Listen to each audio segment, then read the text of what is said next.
Ladies and gentlemen, welcome to a new episode of No ID Vibes. This is season 4. I have some heavy hitters coming in here.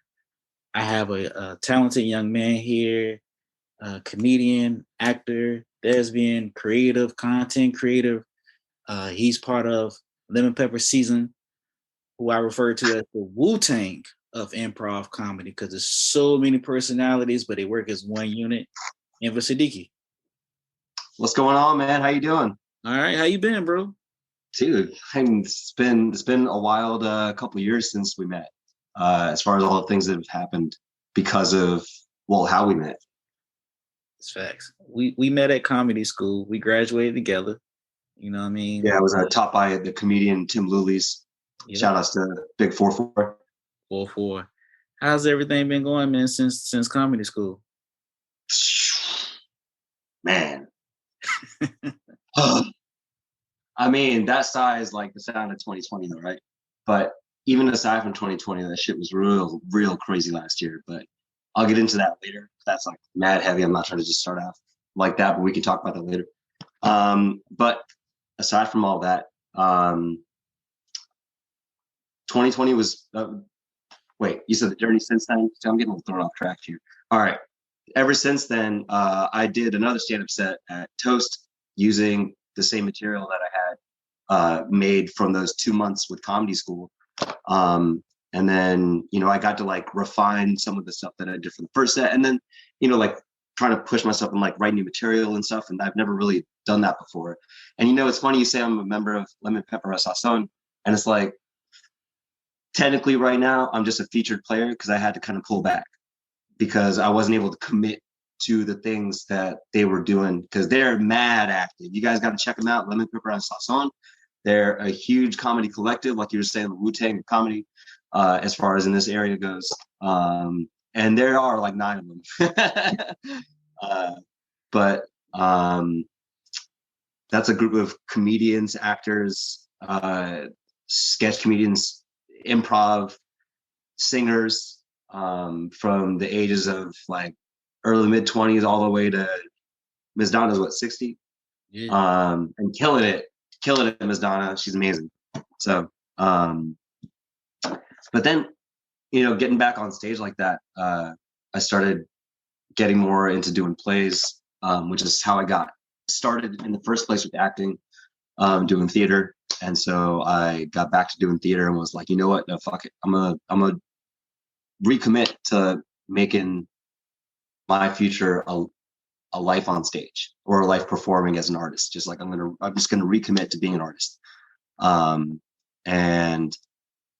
I was like, all right, that means I have to move to New York, like I'd always planned to. And before I could move to New York, I got to be ready. And in order to be ready, I had a couple of things in my mind that I had to do. One was like, I got to be able to carry, at least somewhat lead role in Shakespeare. I have to. I wanted to learn some stage combat. I wanted to see if I could carry a show as a lead in general. And I had to work real hard to accomplish these things because when I first tried getting back on stage, it was kind of humiliating. And for me, not actually humiliating. I was just like, damn, I didn't practice. It had been years and I just went in completely cold and bombed an audition that I just wasn't even mentally ready for. And it really pushed it in perspective of like, no, this shit took a lot of time and effort back then and it has to every time. And that's fine because it's time and effort that I love putting in and it's super rewarding. So it is rewarding, man. Let's take back. Okay. Yeah, go ahead. Let's go back to when we first met. Let's go back to 2019, yeah. Virginia Beach Funny Bone Comedy School. How was that experience for you, man? Mind blowing. It was really cool to see so many people because they had so many that we had to get split up into 2 different classes, which was wild. But I think what the craziest experience was, like I didn't expect myself to be able to write material. Like he would give us assignments and I was like, I don't know. And then I suddenly started having opinions about things and started realizing that like I wasn't really often expressing them. And it kind of opened this whole thing in my mind of how I grew up doing stand-up with my cousins. Like I had a whole bunch of goons that I grew up with. Basically, we'd always be talking mad shit to each other, bullying the fuck out of each other every weekend at Sunday school or whatever it was. But we were homies, so it was whatever. And we loved stand-up comedy growing up. We loved watching it, whether it was Carlin or BET Comic View or, Jim Carrey, Robin Williams, Eddie Murphy, like all these old school heads, like Richard Pryor. Dude, we just were addicted to comedy. We're always laughing, always being crazy. And I never really thought that how well that would translate into me having an affinity for it. But it's just more like I had so much experience on stage that being on stage was like in front of y'all was comfortable, but writing material was super nerve-wracking. Like I'd be sitting in front of a book for 3 hours looking at nothing, and then it's 3 a.m. and then I start writing. But it was cool with Tim's guidance, and I would call and text him sometimes, ask him about opinions on certain things, and he helped out with that outside of class. That is the only reason that things went the way they did, and that I was able to fall in love with the way I did.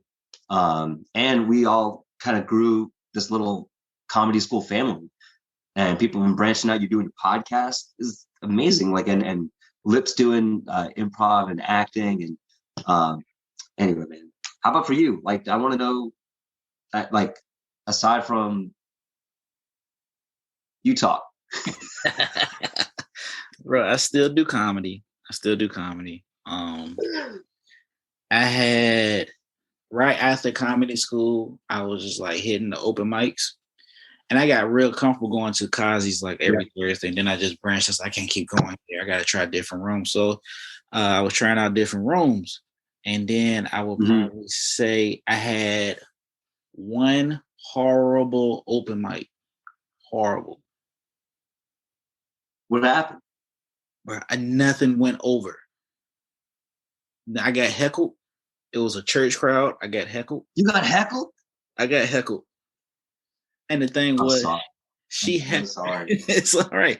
The thing was, I had some other friends that graduated in comedy school after us, and we was going around, and she was heckling them and us like every Monday we was at this thing. So the third week, I just said, fuck it. I ain't go back to that mic.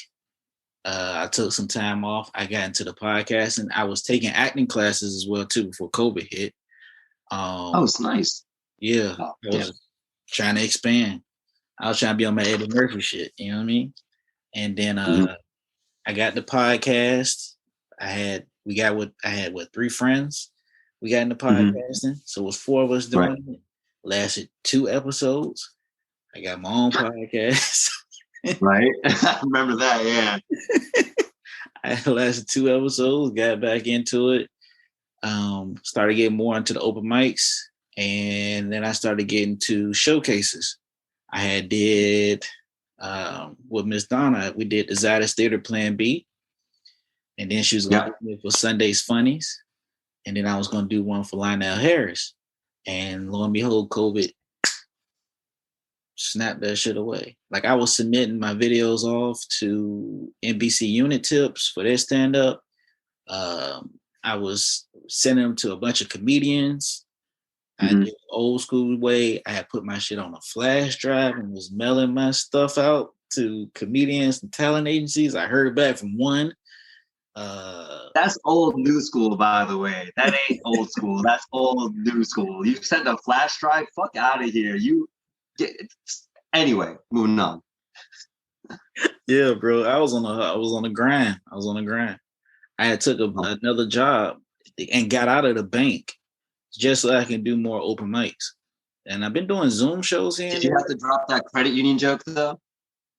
I still tell the credit union joke. I added on to the credit union joke. I added on to it. I was like, what did you say? I said, yeah, man, I already got a credit union, man. Shit's kind of depressing, especially when you approve people for shit that you can't get approved for. And that was an improv joke. Like I just told it off the whim off the top of the head one day with an open mic, and it just hit. So I just kept it. But I still tell the same, like I still have the same set, and then I have more sets, and I just add on to it. So I mean, that's how it should be. You're just writing jokes. Yeah. I mean, I still got the It was true then. So like keep it. You know what I mean? I got some stuff that isn't relevant anymore. Yeah, I got my binder somewhere. Shit, I got this fucking notebook. I don't have that thing, but I got my comedy notebook somewhere. Anyway, it's around. I mean, and I got, these all over the house, right? So you already know. Yeah.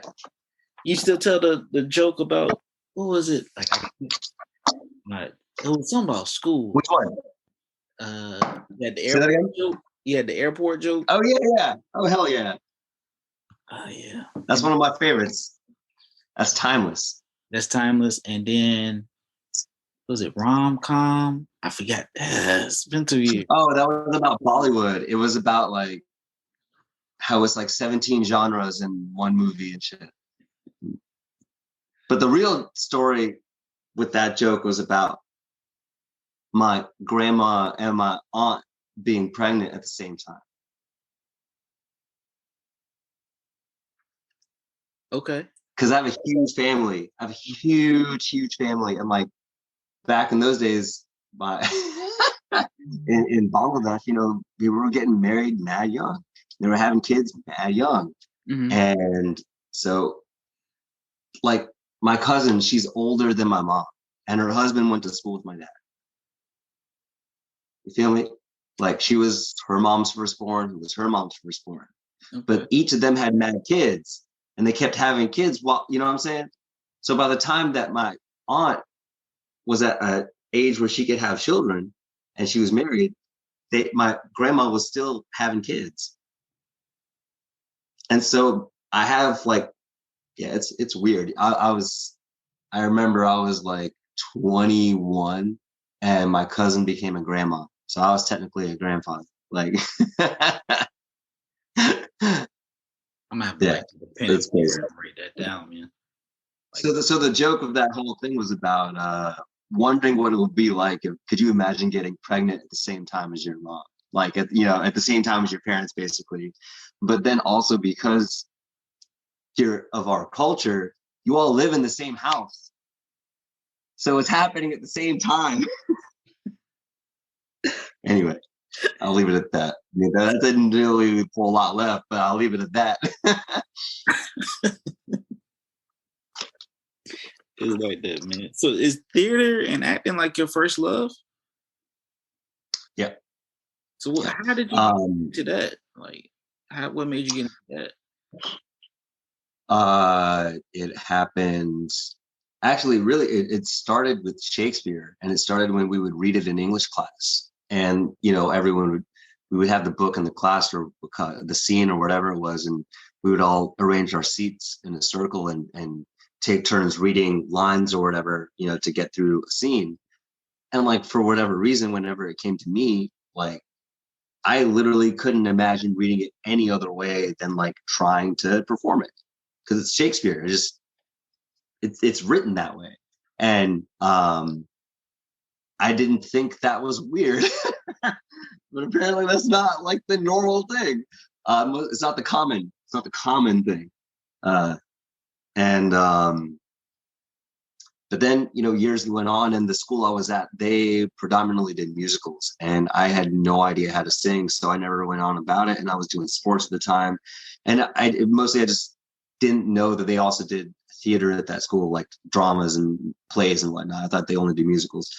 Then I changed high schools, and again, English class, reading Shakespeare. And the teacher was like, "Why didn't you try out for the play this year?" And I was like, I don't know. I didn't think about it.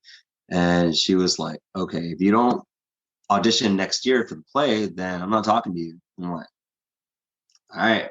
So that was my senior year of high school that I did that play. So only 1 year of high school. And she was right. I fell in love with it instantly. But what it was about it is, how some people say like, "Oh, acting it isn't what you say, it's how you say it." It's like that's some shallow nonsense. So I was taught that acting is literally being,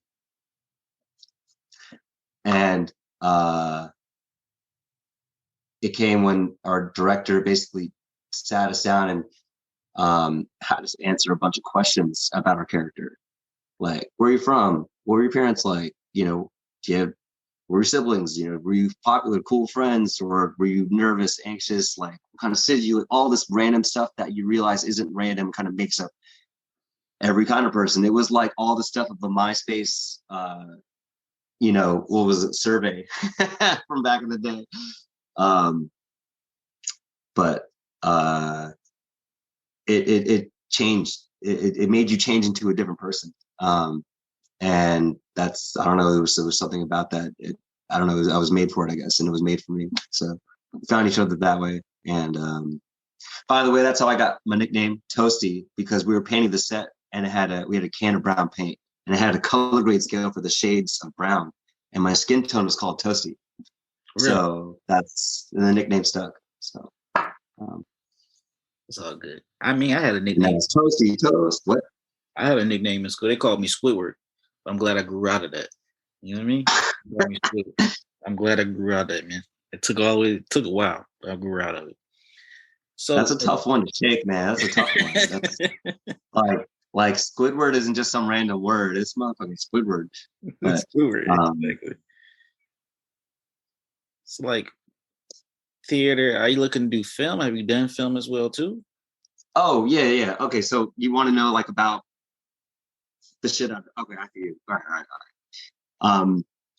So I didn't really get into more theater until a couple years later at ODU, when that was back in 2005. Yeah, it was 2005, and I saw on a sign that they were like doing a play or whatever, and I signed up for an acting class because I was like, well, I mean, I need to learn more, you know. I'm a baby at this, and I want to get good at it. So I went into an acting class, and then they told me about auditioning for that. And there was a few plays that they were auditioning for. One was Macbeth, and the other was, it was called Fairly Stupid Stories, but that was a play that this director was writing. And I got into the callback, but I didn't make it. I didn't get cast in Macbeth or anything, and because they put the cast list up, you know, just like they do in like anyway. So I was like, well, I mean, I still want to learn some shit. Like, is there anything I can do? Like, I want to know, like, what did I do wrong? Like, not what did I do wrong? Like, how can I improve? It's my first audition, for real. And then they told me to go to the back theater, get some experience, like working crew in the backstage, right? And so I went to that small theater. It's called Stables Theater. It's an old historic ass theater at ODU, and it's a black box theater, which means the stage is on the floor and the seats are on three sides of the stage on like risers usually, and then like the backstage. Anyway, I told her what happened, the director, and she was like, hey, actually, I think I have a role for you in this play. And then I kind of got like wrapped up in all that because we were creating this piece of art together. And it was a wild cast of characters. And I was officially hooked at that point, and then trying to get my hands onto every piece of theater I could in a short amount of time. But then here was the weird part. Our culture, my parents, where they come from, they're all very smart, risk adverse people, and they took great pains and effort and risk to build their life the way they did, come here and do what they've done to establish themselves and give me and my siblings and my cousins, etc., the lives that we had. That being said, they're constantly terrified of me and my cousin. We're all a bunch of artists. A whole bunch of my cousins were like, my brother is a cinematographer. My cousin is a music video director. And his brother is a music producer. Another cousin's a like we got. I could go on. I will later on, but it's not the point. But they're all terrified because, you know, they want to make sure that we'll be able to take care of ourselves. And money isn't necessarily a thing guaranteed by art. We said, fuck it, we're going for it. So time, though, when you're in your early 20s, you don't really have a say. And there's a lot of conflict with that, a lot of conflict with the family. And I didn't really know how to fight for myself and stand up for myself. Nor I didn't really understand how to communicate properly. A lot of stuff that I learned, in my early 30s. So, and I'm still learning, constantly learning, never stop. And it took a while, and it took a lot of me trying their advice. Like, oh, okay, you think this isn't the way? I'll try it your way. Fine, we'll try that. And then I just ended up like hella depressed because I wasn't living for myself, and they saw that. And I had another passion, which is food. That's a real huge part of me. Like the other complete half of me. It's like performing and food. All right. I mean, there's still multiple segments of my life, but those are, I think, the two biggest ones. And I've been talking about having a restaurant for a long time. So then my family was like, hey, let's do the restaurant. So we're just gonna cut from 2013 straight to 2018. I did no theater during any of that time. What I did do is I got an agent for the first time. And I tried to be on camera and see what that was like, because I had no experience on camera. It's a whole different thing. Like you see this little thing? Like I can't be moving on the stage like I normally would, because I'll be out of the frame all the time. And I didn't understand how it was like so tight on my face, and my face looks crazy sometimes because I don't understand what my face is doing a lot of the time. And sorry, y'all, I didn't even make faces sometimes, but so that was a lot of lessons to learn there. And like auditioning process for that, like having headshots and like all this other shit ready. I was not an organized person, still not very organized. So like, it's just hard. But if that's hard for you, no, for real, I did. Being out there as an actor, as a working actor, trying to get real work, trying to get paid to do your work. That's where it's at. But it's also where the pain and all the effort and all the frustration comes in for a lot of people. So you got to be careful with what you invest in terms of, especially your expectations. Number one, be careful how you manage your expectations, but getting sidetracked. This isn't about giving advice on how to be a professional actor. This is about what I did. So I got an agent, Sylvia Hudson. I started getting gigs on, was it Discovery, the ID Discovery, because they had a couple production houses in like Hampton and elsewhere making these shows. So I was on FBI Criminal Pursuit for a couple episodes, playing different characters. I was on Wicked Attraction, which is generally about crimes of passion or crimes with lovers and that kind of stuff, where these are like dramatic reenactments of true events. That's what these are. So it's like that, like there's a voiceover of the real people being interviewed, documentary style, and then there's us like doing these little scenes reenacting wise, trying to bury a body in Portsmouth Cemetery. Anyway, with no lights. So,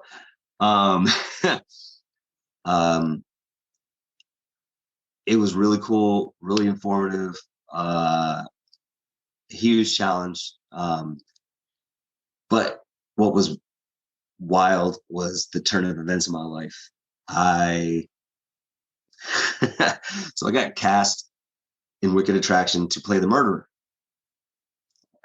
Yeah. And in the show, in that episode, this guy was some Indian kid, and my family's from Bangladesh, but South Asia, used to be part of India, all good. This Indian kid who got adopted, and his name was like Daniel or some shit. And he's living in Colorado, and he's a teenager, and he and his girlfriend, who had an abusive ass mom, like violently abusive, they plot to kill her. And he and his friends stabbed the shit out of her, and they fucking murder her. And when they try to like bury this woman, they didn't dig the hole deep enough, so they panic, throw her back in the trunk of the car, and then keep her in the detached garage, and then partied for 2 weeks with all their friends until some random person smelled the body. That's the true story. So I'm going to be playing this dude, right? And at the time I am, well, there's a lot of scenes where I'm going to be making out with this woman, or there's a lot of presumption that we just had sex. And my culture is very conservative about that kind of stuff. And there's like no PDA. It's just one of those things. You watch Bollywood movies, try and find kisses. It's just not going to happen. I mean, I don't know about nowadays, anyone watch that shit, but growing up, you never saw any PDA. I've never seen my parents hold hands. I know they love each other very much. I've never seen them hug. I've seen pictures. They go on, you know what I'm saying? Like they're very private about that stuff. They're very affectionate with their kids and with everyone else. But when it comes to couples, people are very, very private about that stuff. So it was a really big deal that I was going to be on television doing this. This was finally revealed to them. It was the weekend shoot. And a couple of days before the shoot,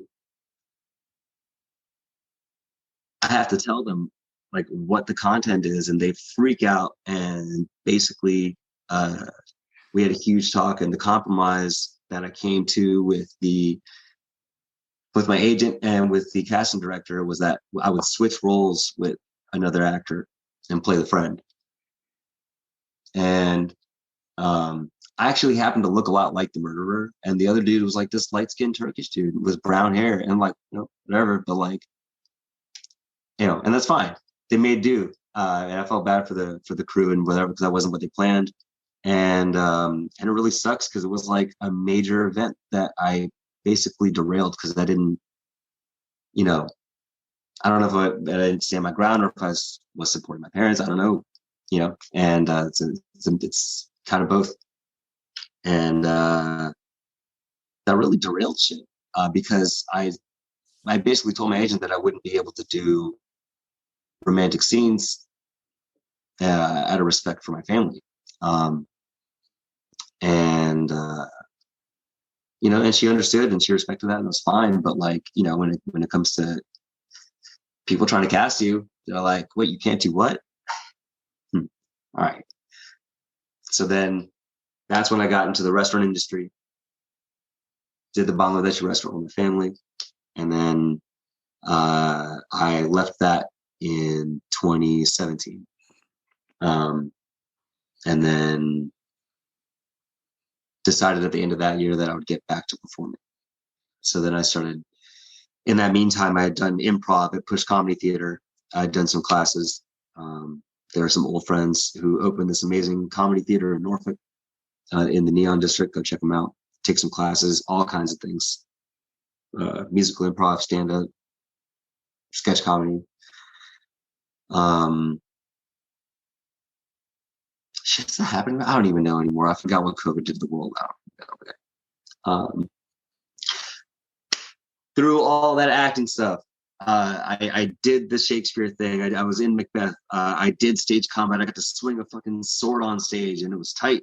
And I got to smash a dude's head in with a rock and splatter blood everywhere. It was sick. And then I got cast in this incredible play called Constellations, where it covers this couple, their relationship, but every single scene is a different version, like a different universe, basically a different reality of these two people.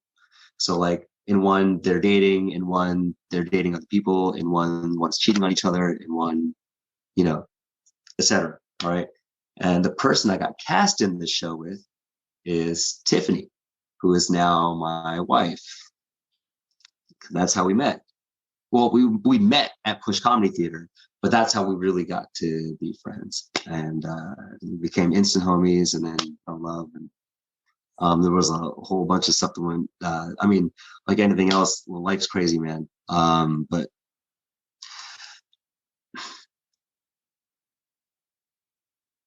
yeah, that was the end of 20, that was a year ago, actually, that we closed, we'd be closing that play, Constellations.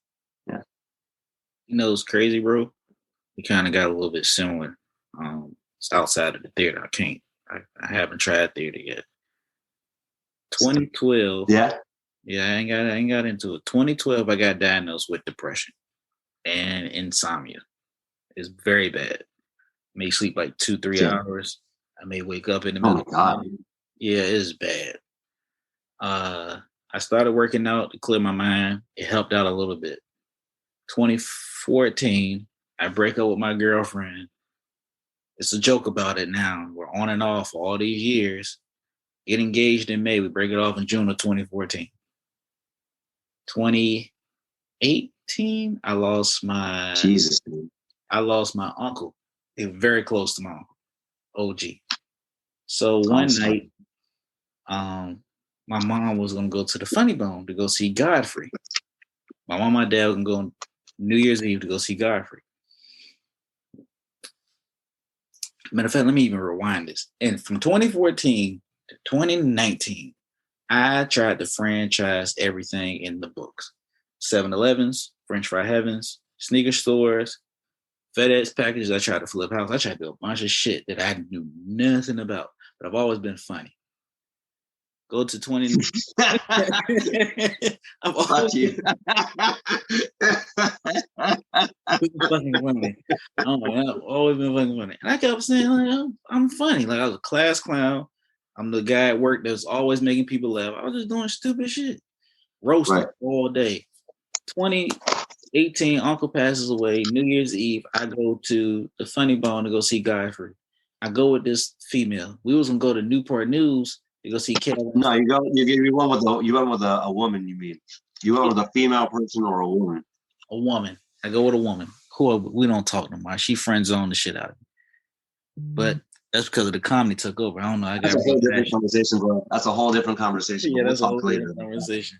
Maybe a whole different episode about that. You know what? We will be. I'm gonna need a cold 30 on that one. So we got down. I go to see Godfrey, and I just walked past the comedy school starting the next year. Comedy school. I go to the first class, the introduction class. I'm nervous as shit. I take my pops with me because my friend, she dropped out at the last. And I take my pops with me. He goes, "Man, you gonna go?" I was like, He said, "Just." Oh, you mean that one where there was like mad, like all of us that one night, like just the orientation. The orientation. Yeah, that was okay. Your pops was there. That's right. All right. Yeah, nervous as shit. I'm 30 years old. I'm going with my father to go to this comedy school. I'm a grown ass man. Go to the comedy school. And then, of course, they split the classes up. We go to the first class. I'm like, I don't think this is going to work. Mm-hmm. So it was, in my opinion, was a lot of people gave up. Didn't give up. They just did it as a bucket list, got public speaking. But it was some funny people in there. If I can remember your jokes, I think you're hilarious. It was you, myself, Adrian, Jonathan, Corey. We didn't have no females in that class. Now I think about it. Dude, you did have some women in your class. Which one were you? Were you in mine or yours? Right. We had shit. Oh no! I'm tripping. It was Corey's mom who was there with us. That's why in my mind I thought that. Yeah. We go to comedy school. You know that first time we went to Kazi's? Yeah. Where I damn near shitted on myself that night. I kept going to the bathroom pissing. I got a ride. Me and Adrian rolled up there with each other because I'm nervous as a bitch. Like, and I'm FaceTiming my mother and father. Like, I'm so nervous. And I was like, all right. So lo and behold, they call me up there first. I go perform. I see everybody perform. Like, shit, we're all nervous anyway. They already know we're first timers. We perform. Then we get to the simulation. What was the simulation that you had when we did? Cat calls. Like the women, like, yeah. How was that? Because wait, no. I'm making that face because Tim Louis was a hilarious asshole about this. We had the women of Lemon Pepper Sazón there, and so he intentionally had my friends in the group. So like I'm talking about Carmen. I mean, like all of them, like had all of them up at those tables. Oh, wait, was it the? Oh no! I'm getting two things mixed up. I was getting everything I said is correct. Everything I said is as it was. And just got them to start like talking over my set, basically. Talking to me over my set. What was your distraction? Silence. Oh, that's right. I felt so bad. I was one of those people in the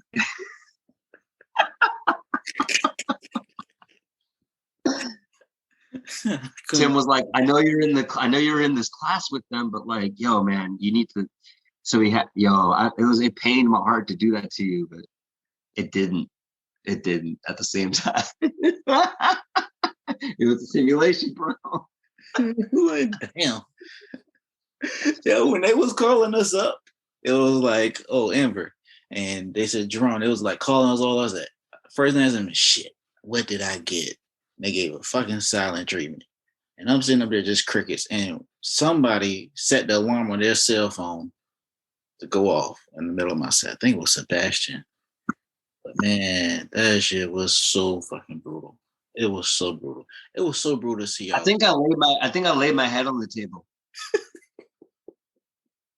I think I like closed my eyes.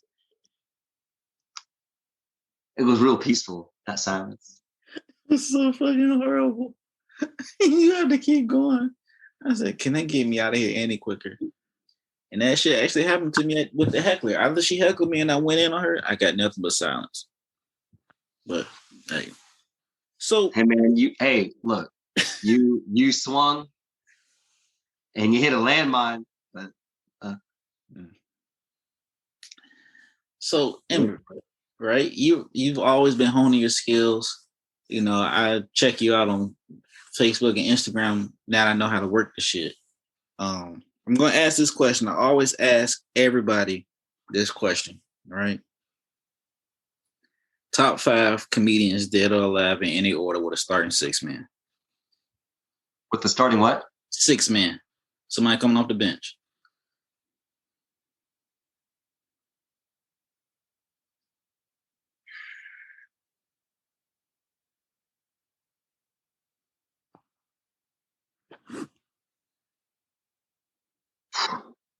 Dave Chappelle, Louis C.K., George Carlin.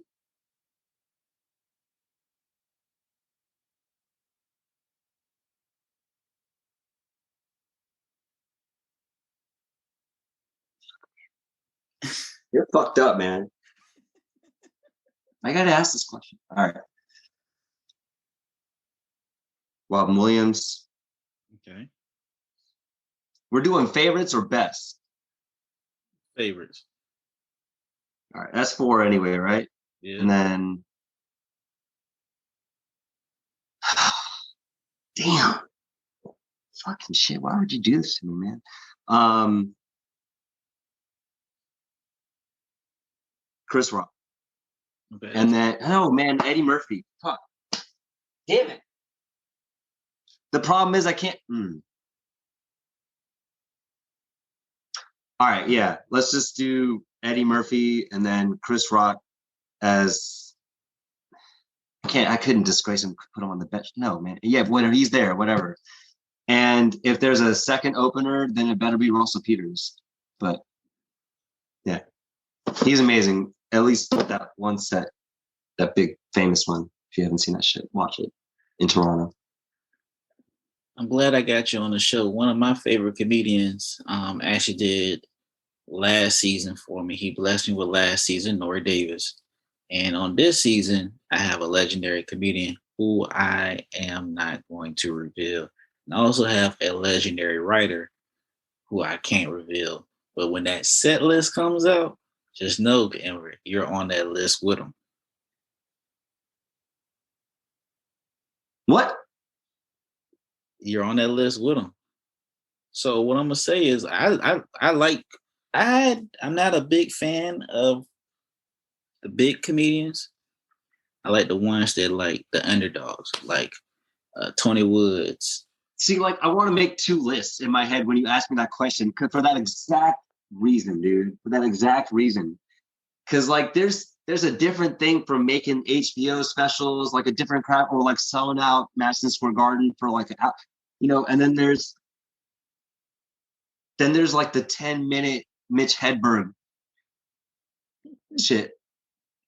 That's just pure gold for like or there's like Damon Wayans, Bill Bellamy, fucking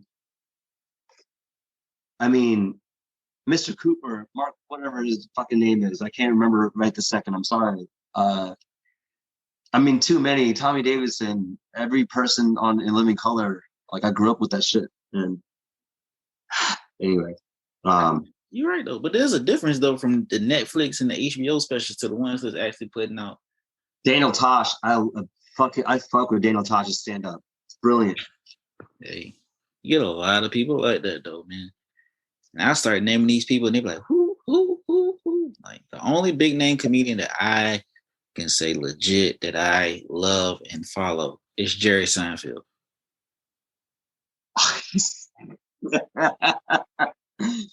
Do you watch comedians in cars having coffee? Mm-hmm. Yeah, it's great. Yeah, but he's great. His stand-up is sick. If you get a chance, man, check out his movie Comedian. It came out in 2002. Okay, I'll check it out. And how organized he is from all his jokes has been 40 years. That's why I got the legal pad. That's why because he's a fucking genius.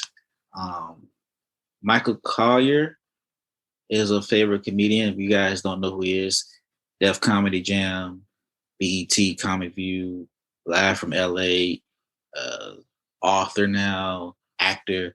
And he honed me with an actual interview on this podcast.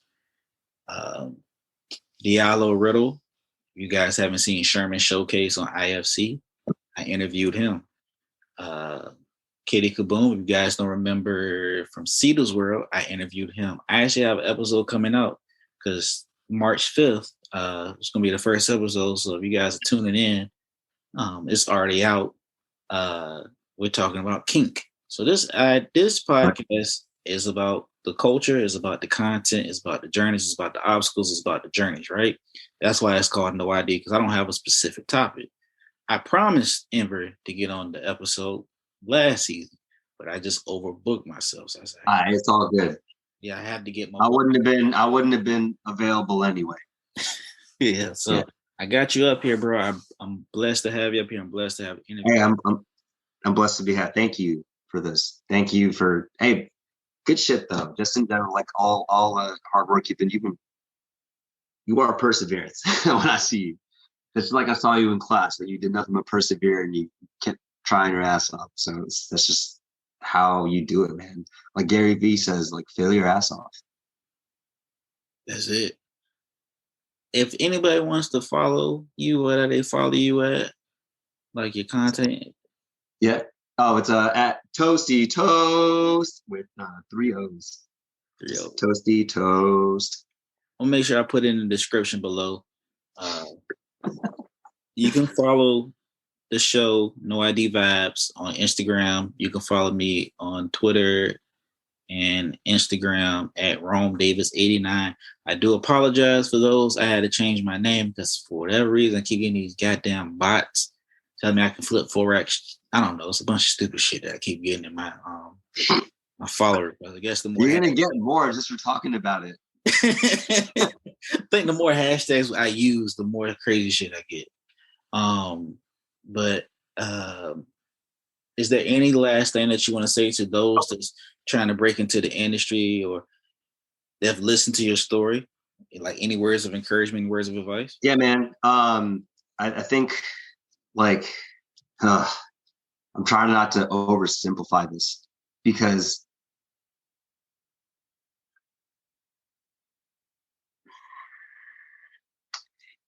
it is hard, but it is only worth it if it's actually what you want. And if it's actually what you want, don't ever let anyone else convince you to do something else instead. And I'm not saying don't do anything else instead. I'm saying if you are, it's because you want to. That's like one of those make sure you paying the bills kind of thing if you're trying to be an artist. That's like my way of saying that. All right. Because one time someone who was a professional artist, they were like, I'm having writer's block. I'm getting off case here, man. No. I'm gonna rewind. The point is, all right, man. Be honest with yourself. Be honest with yourself and don't try to be someone impressive. Don't try to be someone that you think people will like. Don't try to find out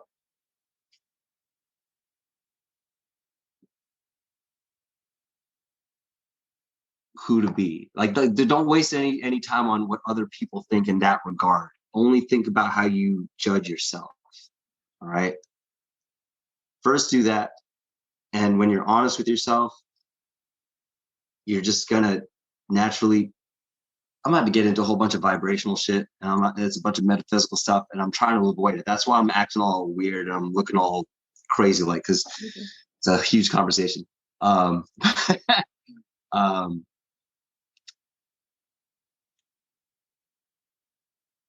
Set boundaries for yourself, and that means, man, this is like you're asking me big ass questions at the very end, man. It's too late for this shit. I'm sorry. Okay, my one real piece of advice: get good. All right. Be humble. You're not competing with anyone.